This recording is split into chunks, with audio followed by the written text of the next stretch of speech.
Aero-TV's live coverage of EAA AirVenture 2011 is brought to you in part by the following sponsors. Concorde Platinum Series batteries are available for all aircraft and offer extra cranking power, resulting in less draw on the battery per cycle for longer life. Visit booth 2053 at Oshkosh. Concorde, for the heart of your aircraft.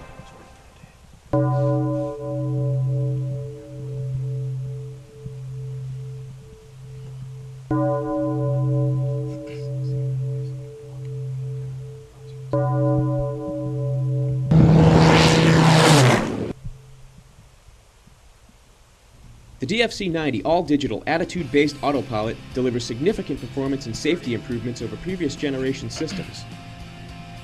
Its innovative flight envelope protection guards against autopilot-induced stalls, and the straight and level mode provides one-button recovery from unusual attitudes for an added measure of safety. Immensely popular within the Cirrus community, the DFC-90 is now being made available for a growing list of aircraft including Piper Matrix and Mirage, Cessna 182s, and Beech Bonanzas and Barons. Fly with confidence. Fly with DFC-90. Welcome to our Thursday wrap-up of the day's events at AirVenture 2011. I'm Tom Patton, and I'm joined by my colleague, Paul Plack.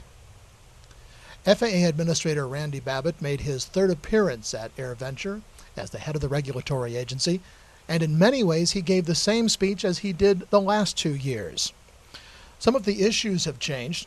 Administrator Babbitt gave a brief overview of the funding situation that has caused a partial shutdown of the agency, the suspension of many airport projects, and the furlough of some 4,000 FAA employees.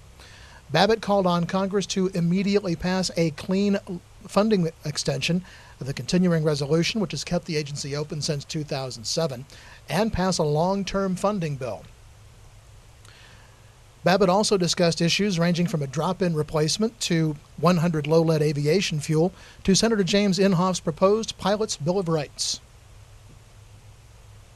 It's an absolute pleasure to be here with you all at Oshkosh.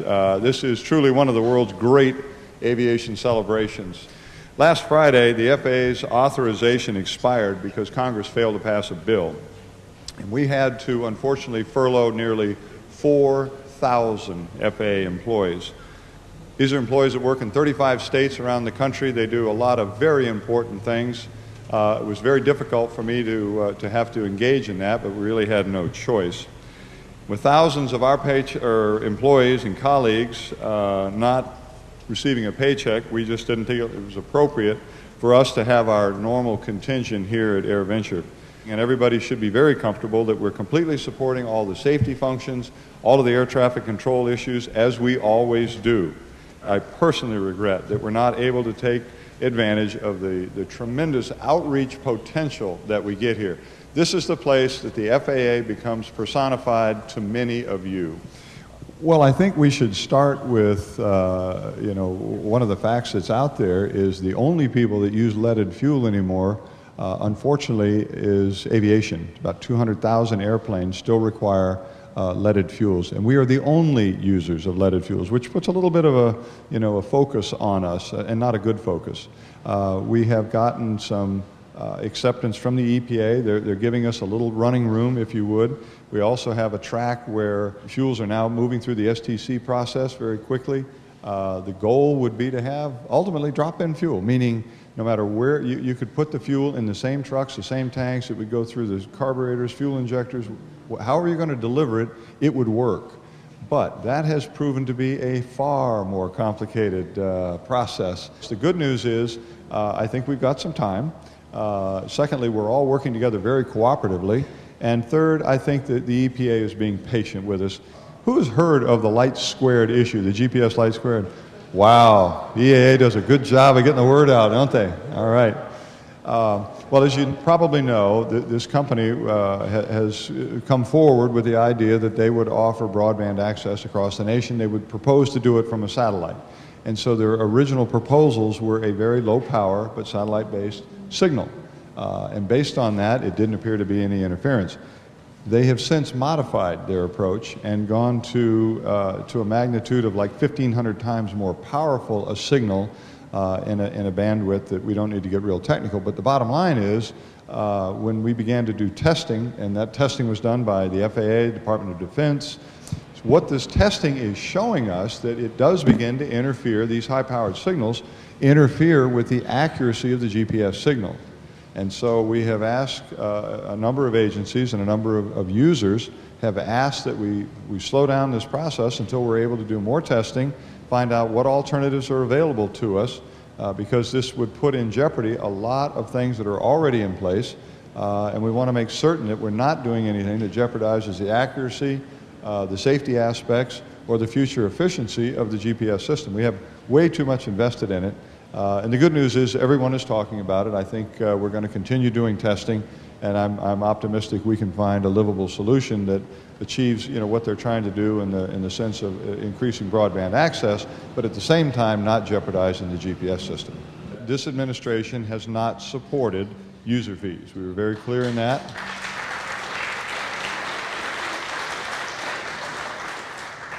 Having said that, you've got a lot of people considering a lot of things going forward. They're trying not to raise taxes and so forth. But on the other hand, they're trying to solve a debt and deficit crisis. And so I think there's dialogue that puts a lot of things on the table that wouldn't have been there before. We think that the way the system is structured today provides the revenue. Could you make tweaks within, how we take it? I mean, there's caps. Remember things like freight waybills are taxed, passengers are taxed. We use passenger facility charges at airports. We collect taxes on kerosene, gasoline. All of these are out there. Could there be adjustments made in there? Remember, these weren't percentages. So when the tax, when the price of gasoline quadrupled, the tax didn't move. Same thing. We saw airline tickets go the other way around. So some adjustments within there certainly would be, I think, understood. Beyond that, that's going to be a congressional issue, and I would communicate directly either with your organizations here who will make their voices known, or as individuals. You've got a congressman, you've got senators. Let them know what you think.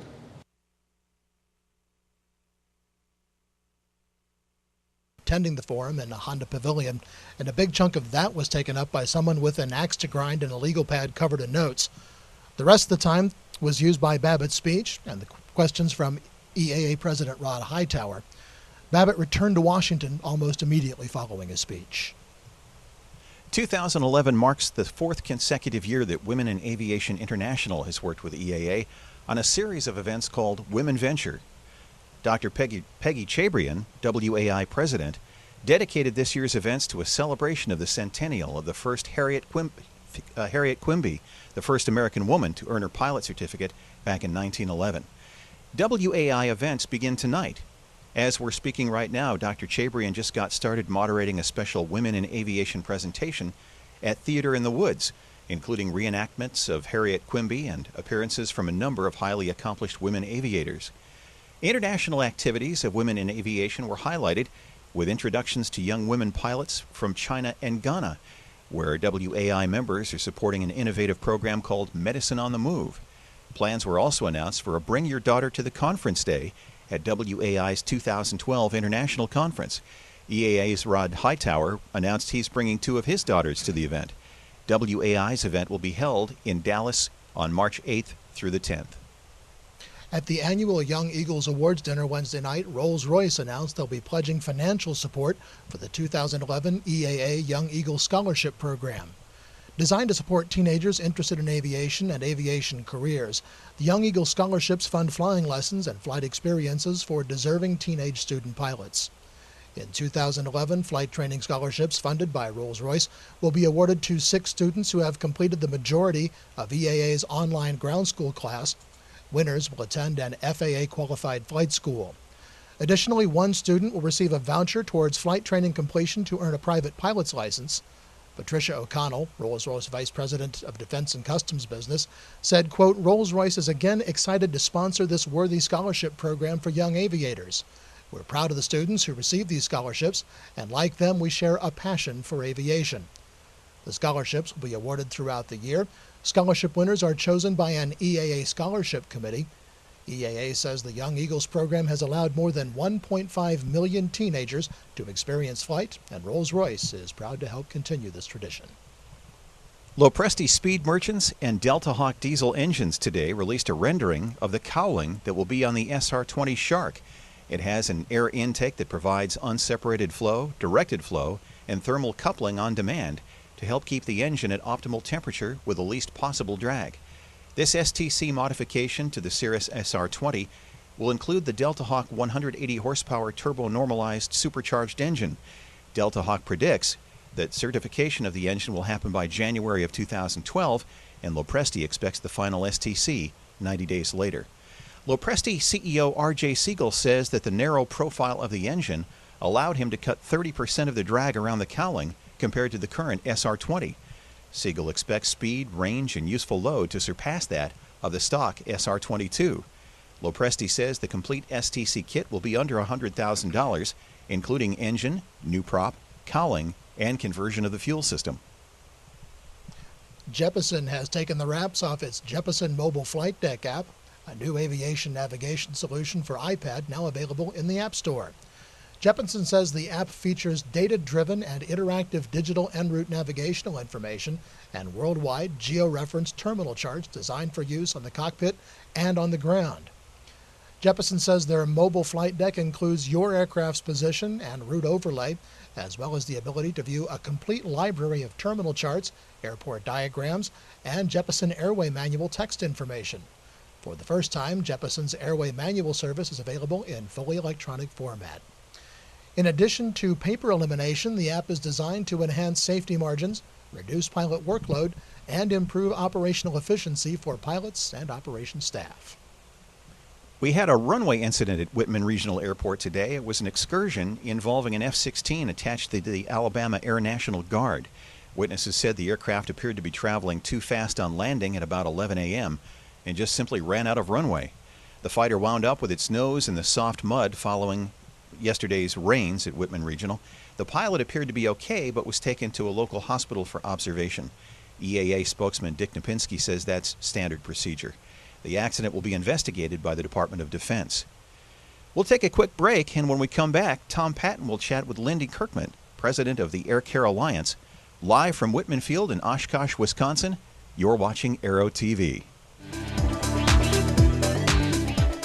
Aero-TV's live coverage of EAA AirVenture 2011 is brought to you in part by Flightline Systems Oracle Engine Management System. It's the best co-pilot you'll ever have. That's not how it was written, I'm sorry. Visit 4flight.com today to learn about 4Flight Mobile version 4. From the new instrument plates organizer to the intelligent navlog, having 4Flight Mobile 4 in your flight bag will transform the way you plan and fly every flight. ANN's exciting Oshkosh 2011 coverage of the LSA and sport plane movement is made possible through a generous grant from Icon Aircraft. Setting a new standard for light sport aircraft, Icon designs and manufactures the innovative Icon A5 amphibious sport plane. Only one iPad application automatically syncs your data, even when you're out of network range. Only one iPad application wirelessly uploads your exact flight path and engine performance every second of every flight. Only one iPad application combines the technology of 3 leading aviation companies to bring you a complete aircraft and pilot management system. Flights, maintenance, logbook, engine diagnostics, flight planning, expenses. One app does it all, right from the cockpit. The new Aircraft Manager for iPad by AvConnect. It will permanently change the way you fly.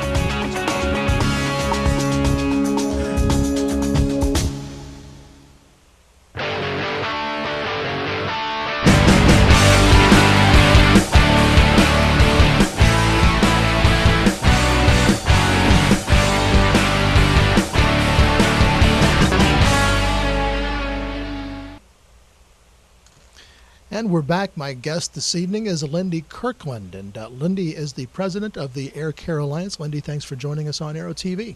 Thanks for having us, Tom. For the folks who might not know, let's just start off with the basics and tell us a little bit about what the Air Care Alliance is and what it does. Okay, the Air Care Alliance is a coalition of public benefit flying groups, and our real focus is to advocate at the national level for the public benefit flying community, those volunteers that are involved in public service using GA airplanes, and then to foster communication and coordination among the 65 or more groups that are involved in public benefit flying. You're here for your third year at AirVenture. What is your purpose for being at the show? Well, our purpose, first off, is to provide visibility to the pilots that are here to say, hey, here is an opportunity for you to use your general aviation airplane and to use your talent and skills to serve your fellow man in a variety of ways. When you talk about an organization like the Air Care Alliance, talk to us about how people actually get involved and what draws them to your organization. Well, as I said, we are a coalition of groups, and we have, as I said, over 65 groups that are involved in some form of public benefit flying. And this could range from the traditional patient transport mission that many people associate with some of the Angel Flight groups or Lifeline pilot groups, to environmental flying with groups such as Light Hawk or South Wings, or to veteran support with groups like Veterans Airlift Command. So it can encompass a broad spectrum of different types of public benefit flying. So the things that draw people into those activities range, from what their interests are, really. There was an issue recently that had to do with the NTSB that affected the way that the Air Care Alliance and its member organizations do business.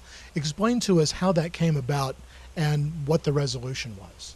Okay. A couple of years ago, the NTSB did an investigation into a series of accidents that occurred in the public benefit flying community, and in 2010 came out with some recommendations to the Air Care Alliance for us to provide some educational opportunities for our groups and for the pilots that fly these missions. So one of the objectives is we're working very closely with the AOPA Foundation to develop an online safety course for volunteer pilot organizations and for the pilots that are actually conducting the missions. Plus it also allowed us to educate some of the pilots and some of the passengers that may be flying on these benefit flights. And what kind of education was needed? Well, really, things such as giving them more information about the type of aircraft they will be flying, that it's not the same as a commercial airliner, those types of things, and allow them to be a much more informed passenger when they take the flights. What do you hear from the people who take advantage of the services provided by your member organizations? Oh, wow. You hear everything from this changed my life to you helped save our son's life. It really runs the gamut, but almost every passenger flight that we do or patient transport flight that we do has a real direct impact on the family that is receiving that flight. Many of the other types of flying that we do don't have that direct immediate impact, but have a much more lasting impact on the environment or on the communities that are served by those flights. How did you get involved? Well, back in 2003, a friend of mine and I decided that we wanted to do something to sort of commemorate the centennial of aviation, and we came up with the idea of doing a record-setting flight, landing on all the airports in Virginia in a record time. And we said, well, we can't just do it just to set the record, so we did it also as a fundraiser for a group called Angel Flight East. And so that was my foray into the public benefit flying world, and subsequently was asked to come onto the board of directors for the Air Care Alliance, and then I have served as the president for the last 3 years. There are other benefits for pilots as well who get involved other than just the good feeling of having done something good for somebody beyond themselves. There are some significant tax implications that go along with doing this as well. Well, there could be, Tom. As always, consult your tax attorney first. But we, in general, the IRS has been very kind, and all of the member groups in the Air Care Alliance are either 501c3 organizations, nonprofits, or state chartered nonprofit organizations. And so any donation of time, effort, and direct costs involved with a flight that you take can be tax deductible. Now, you had a flying career before you got involved with Air Care Alliance. You were a pilot for Marine One for former President Bush. Tell us a little bit about that experience. Well, it was a real honor, of course, to serve as a pilot of Marine One and to be a Marine pilot in general. I had a career of almost 22 years flying the AH-1W Cobra, as well as the VH-3D and the VH-60 for the President. It was a great honor, a tremendous opportunity for me personally, and one that I'll just never forget. So you've got to tell us at least one story that came from that experience. Well, what I always tell people is I always remember landing on the South Lawn, and every approach we came in, we were essentially pointed the aircraft at the press pool. And with all the cameras running and everything, you really wanted to make sure that the landing was glass smooth and that it looked very good, because it would be on national TV that day. And how many sheaves of notes did you blow away with the rotor wash? Probably a few, I'm sure. So, Lindsay, how can people get in touch with you? How can they donate? How can they make themselves available to not only the Air Care Alliance, but to some of your member organizations as well? Well, our website, and the address is www.aircareall.org, aircarealliance.org, has a listing of all the organizations that are in the United States that are participating in public benefit flying, and we have links to all those organizations as well. So if a person is interested but they don't really know where to go, they can start with the Air Care Alliance website, and that will help them find a group that fits their needs and fits their interest, and we can then help connect them. And of course, you don't necessarily have to be a pilot to get involved. Absolutely. All the groups have a whole staff of volunteers that do many other things besides just fly the aircraft. So every group is always looking for people to donate their time and effort. So we would very much welcome those volunteers as well. Just a couple of days left of the show. Where can they find you here at Whitman Regional? We are here in booth 146 up by the Fly Market, and we're next to the our Fly for Life is the logo on the outside of the tent, and they can find us there. Lindy Kirkland, thanks very much for joining us on Aero-TV, and good luck with your efforts. Thank you very much. We're going to take a quick break. When we come back, we'll have a montage of some of the things that went on in video form around Whitman Regional Airport today. Another bit of a cloudy and a rainy day towards the end of the day. And then Paul and I will be back to wrap up the day's news. You're watching Aero-TV live from Whitman Regional Airport. Aero-TV's live coverage of EAA AirVenture 2011 is brought to you in part by Avidyne, Flying Made Simple, and Concorde Battery, the heart of your aircraft. Redbird Flight Simulations is dedicated to revolutionizing flight training by designing, manufacturing, and delivering affordable and innovative flight training technologies. Each Redbird device is designed to enhance the training experience for pilots of all levels, from student to ATP. Redbird is quickly becoming the industry standard for flight training. Since Redbird introduced its revolutionary FMX in 2007, colleges, universities, and flight training operations around the world have integrated Redbird products into their curriculum. It's time to discover what Redbird can do for you. Join the migration.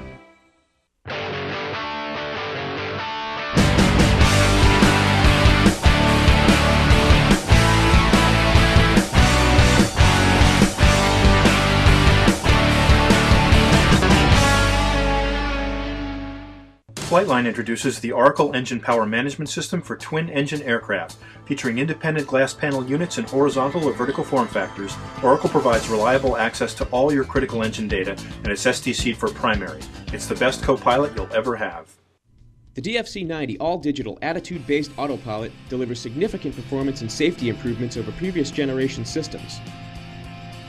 Its innovative flight envelope protection guards against autopilot-induced stalls, and the straight and level mode provides one-button recovery from unusual attitudes for an added measure of safety.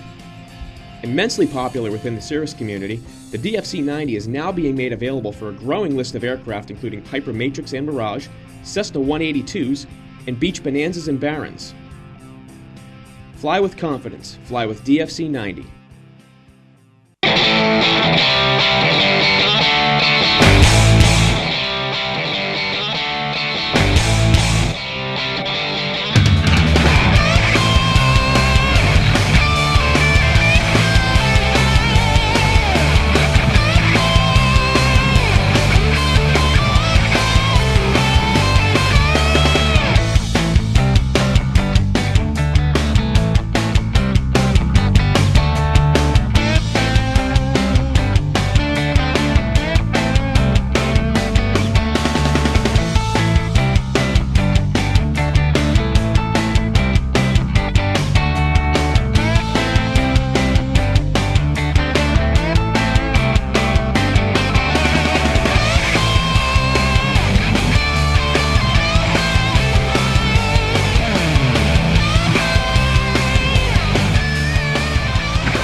Well, there's going to be a lot of excitement Friday here at AirVenture as the Boeing 787 Dreamliner will make an appearance at the show. The Dreamliner is scheduled to arrive at 9:30 in the morning and be open for tours much of the day before departing at 6 o'clock. Tomorrow's a big day with the Women in Aviation Celebrity Breakfast beginning at 8 a.m. at the Nature Center and the annual photo op for hundreds of women pilots at ConocoPhillips Plaza at 10:30. Women pilots attending AirVenture can pick up a Women Venture t-shirt at locations throughout the AirVenture grounds.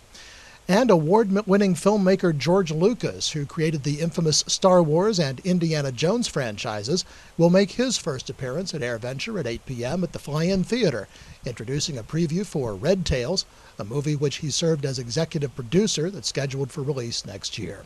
The Weather Service says we'll see mostly sunny skies tomorrow and Saturday with highs in the mid-80s. And finally today, Randy Babbitt's carefully managed appearance at AirVenture today made me think back to our last FAA administrator. Marion Blakey was at odds with general aviation at times over a number of different issues, but she has my grudging respect for her appearances at Oshkosh. Tom Poberezny didn't try to shield her from the tough questions.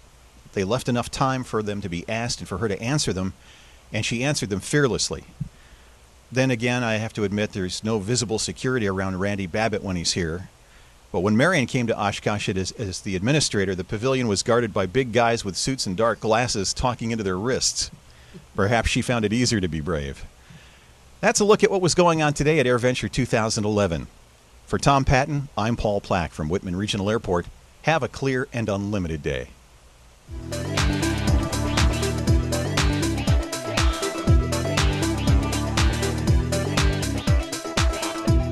Aero-TV's live coverage of EAA AirVenture 2011 is brought to you in part by the following sponsors. Visit 4flight.com today to learn about 4Flight Mobile version 4. From the new instrument plates organizer to the intelligent navlog, having 4Flight Mobile 4 in your flight bag will transform the way you plan and fly every flight. ANN's exciting Oshkosh 2011 coverage of the LSA and sport plane movement is made possible through a generous grant from Icon Aircraft. Setting a new standard for light sport aircraft, Icon designs and manufactures the innovative Icon A5 amphibious sport plane. Redbird is quickly becoming the industry standard for flight training. Since Redbird introduced its revolutionary FMX in 2007, colleges, universities, and flight training operations around the world have integrated Redbird products into their curriculum. It's time to discover what Redbird can do for you. Join the migration. Concorde Platinum Series batteries are available for all aircraft and offer extra cranking power, resulting in less draw on the battery per cycle for longer life. Visit booth 2053 at Oshkosh. Concorde, for the heart of your aircraft.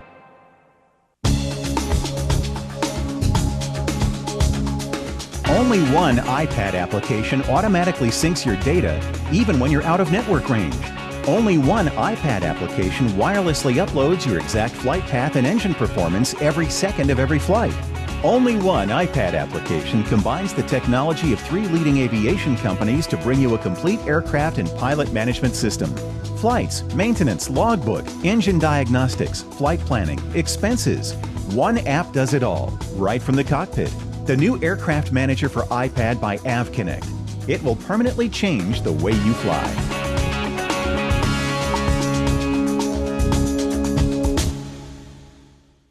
Flightline introduces the Oracle Engine Power Management System for twin-engine aircraft. Featuring independent glass panel units in horizontal or vertical form factors, Oracle provides reliable access to all your critical engine data and is STC'd for primary. It's the best co-pilot you'll ever have. If you own a Cirrus today, or if you are considering the purchase of a new or used aircraft, consider this. Avidyne, in conjunction with the country's leading Cirrus sales and maintenance facilities, has launched the G3R9 program that combines the purchase of a late-model, low-time Cirrus aircraft and the addition of the Avidyne Integra Release 9 avionics suite for much less than you may have thought, and certainly much less than purchasing a brand new aircraft. G3R9, combining the best airframe, best engine, and best avionics for the best value.